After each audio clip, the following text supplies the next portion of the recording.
വിജയനും കൂടിക്കാഴ്ചയുമായി ബന്ധപ്പെട്ട് കേന്ദ്ര ప్రభుత్വത്തിന്റെ ഏതെങ്കിലും രീതിയിലുള്ള അതിർത്തി ഉണ്ടാവുക അങ്ങനെ പരസ്യമായി പറഞ്ഞത് ശരിയായില്ല അങ്ങനെ എന്തെങ്കിലും രീതിയിലുള്ള കമ്മ്യൂണിക്കേഷൻ ശോഭിച്ചതായിട്ടുണ്ടോ? അല്ല, അതിന് ശോഭാ സുരേന്ദ്രൻ പറയുന്ന ഏതെങ്കിലും ഒരു കാര്യം അത് തെറ്റായിട്ട് മാറിയാലല്ലേ അത്തരത്തിലൊരു സാഹചര്യമുള്ളൂ. എനിക്ക് ഈ നിമിഷം വരെ അത്തരത്തിൽ യാതൊരു അനുഭവവും ഉണ്ടായിട്ടില്ല.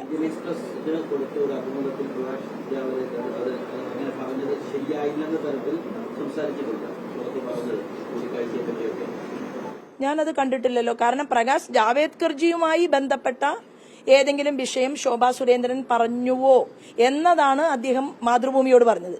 അതായത് അതെങ്ങനെ ശോഭയ്ക്ക് അറിയും?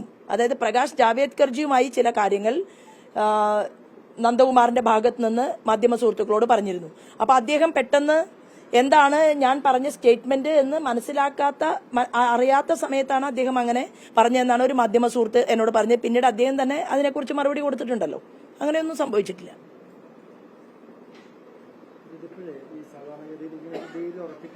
അത് ഇടയ്ക്ക് വെച്ച് അതിങ്ങനെ പറയുമ്പോൾ അതൊരു ചതിയല്ലേ ശരിക്കും? അതിപ്പോൾ ഒരാൾ നിങ്ങളുടെ പാർട്ടിയിലേക്ക് വരാനായിട്ട് താല്പര്യം പ്രകടിപ്പിച്ച് നിൽക്കുന്ന ഒരാള് പാർട്ടിയിലോട്ട് വരുന്നില്ല, അല്ലെങ്കിൽ കൊണ്ടുവരാനായിട്ട് ശ്രമിച്ചിരിക്കുമ്പോഴത്തേക്ക് അല്ലെ, ഇന്നലെ തന്നെ ഇപിയുമായി ബന്ധപ്പെട്ട വിഷയത്തിന്റെ ഞാൻ നടത്തിയിട്ടുള്ള ആ പ്രവർത്തനത്തെക്കുറിച്ച് പറഞ്ഞ് ഞാൻ നിർത്തിയതാണ്.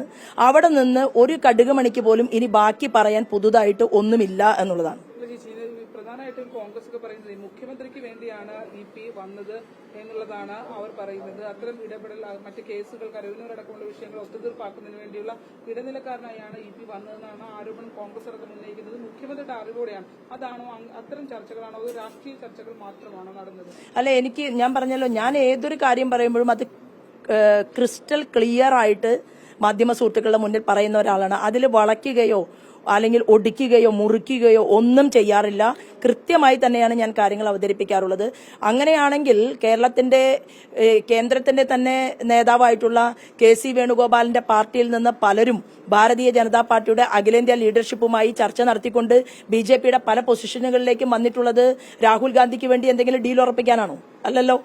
അപ്പോ കോൺഗ്രസ് പാർട്ടി ക്ഷയിക്കുകയും ആ കോൺഗ്രസ് പാർട്ടിയുടെ തലപ്പത്തിരുന്നു കൊണ്ട് അനുഭവമുള്ളവരും പരിണിതപ്രജ്ഞരും നല്ല കഴിവുള്ള ചെറുപ്പക്കാരുമൊക്കെ ആ പ്രസ്ഥാനത്തിൽ വളരെ ശോഭിക്കാൻ വേണ്ടി ശ്രമിക്കുമ്പോൾ ആ ശോഭയെ തല്ലിക്കെടുത്താൻ വേണ്ടി പരിശ്രമിക്കുന്നവരുടെ കൂട്ടത്തിൽ വേണുഗോപാൽ ഇരുന്നതുകൊണ്ട് ഇന്ന് ആ പാർട്ടിക്ക് ഏറ്റിട്ടുള്ള ക്ഷതമുണ്ടല്ലോ, അത് മാറ്റാൻ വേണ്ടിയിട്ട് ഈ കേരളത്തിൽ നിന്നുള്ള പ്രഗത്ഭരായിട്ടുള്ള നേതാക്കന്മാരെയൊക്കെ ഒന്ന് വിളിച്ചിരുത്തിയിട്ട് ആവശ്യമുള്ളവർക്ക് അംഗീകാരമൊക്കെ കൊടുത്ത് ഞാനും എന്റെ കെട്ടിയോളും എന്നുള്ള ആ തീരുമാനത്തെ മാറ്റിവെച്ചുകൊണ്ട് ഇതൊരു മഹാപ്രസ്ഥാനമാണ് എന്നുള്ള ബോധ്യമുണ്ടെങ്കിൽ കോൺഗ്രസിനെ എങ്ങനെ കൈകാര്യം ചെയ്യണം, ഉള്ള നേതാക്കന്മാരെ എന്ന് കൈകാര്യം ചെയ്യണം നല്ല രീതിയിൽ എന്ന് ചിന്തിക്കാനാണ് വേണുഗോപാൽ സമയം മെനക്കെടുത്തേണ്ടത്.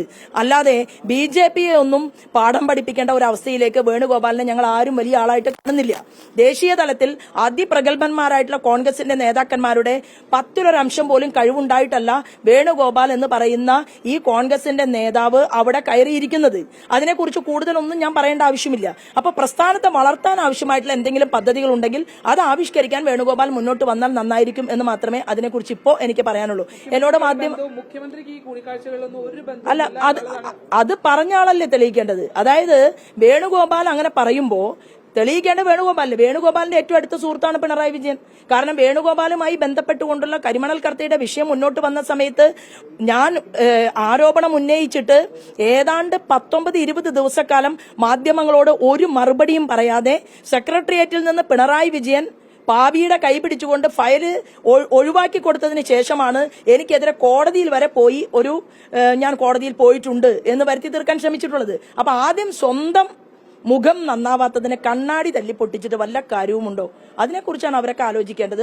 എനിക്ക് ഒറ്റ ലക്ഷ്യമേ ഉള്ളൂ, എന്റെ പ്രസ്ഥാനത്തിന് വരാൻ പോകുന്ന നാളുകളിൽ കേരളത്തില് ചെറിയ പോസ്റ്റിൽ ഒന്നും ഇരിക്കാനല്ല നമ്മുടെ പ്രസ്ഥാനം ആഗ്രഹിക്കുന്നത്. കേരളത്തിന്റെ മുഖ്യമന്ത്രി പദവി ഏറ്റെടുത്തുകൊണ്ട് ഈ ഇടത്തോട്ടും വലത്തോട്ടുമല്ലാതെ നേർരേഖയിലൂടെ സഞ്ചരിക്കുന്ന സാധാരണക്കാരും വികസനം താല്പര്യമുള്ള മുഴുവൻ മനുഷ്യരെയും ഒരുമിച്ച് കൂട്ടിക്കൊണ്ട് കേരളത്തിൽ എന്തുകൊണ്ട് NDAക്ക് ഒരു മുഖ്യമന്ത്രി സ്ഥാനത്തേക്ക് കടന്നു വരാൻ ആവശ്യമായ രീതിയിൽ ഞങ്ങൾക്ക് പ്രതലം സൃഷ്ടിക്കാൻ സാധിക്കും. അത് സൃഷ്ടിക്കാനുള്ള ബദ്ധപ്പാടാണ്. അത് ഞങ്ങൾ എത്രയോ പതിറ്റാണ്ടുകളായി ചെയ്തു വരികയാണ്. അതിനെ ബഹുദൂരം മുന്നോട്ട് കൊണ്ടുപോവുക എന്നുള്ളതാണ്. എല്ലാവർക്കും നന്ദി, നമസ്കാരം.